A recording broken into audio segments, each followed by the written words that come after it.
ఇకపై మీకు ఇష్టమైన ఫేవరెట్ సీరియల్స్ యొక్క ఫుల్ ఎపిసోడ్స్ యూట్యూబ్లో అందుబాటులో ఉండవు.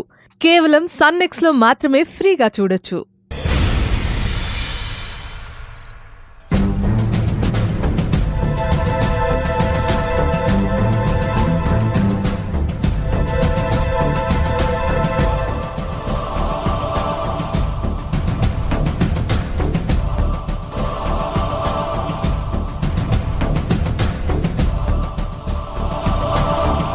గౌతమ్ గారు, ఏంటండి అంత సీరియస్గా ఆలోచిస్తూ తిరుగుతున్నారు? ఏ విషయం గురించి? నాకు తెలిసి రేపటి వ్రతం గురించి అయి ఉంటుంది కదూ? కరెక్టేనండి. వ్రతం గురించి, దాంతోపాటు అంకుల్ ఆంటీ గురించి,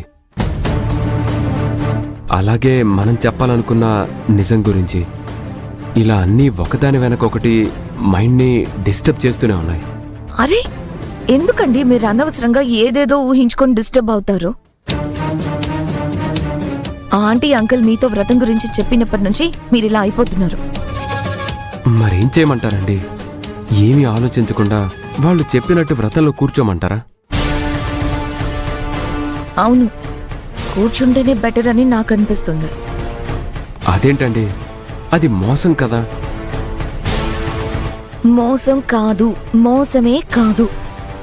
మిథున్ గారు, ఎస్, నా వరకు మోసం అంటే మనం చేసే పనుల వల్ల అవతల వాళ్ళు నష్టపోవడం, అవతల వాళ్ళు బాధపడడం, అవతల వాళ్ళకి ఏదైనా కష్టం రావడం జరిగితే అది మోసం.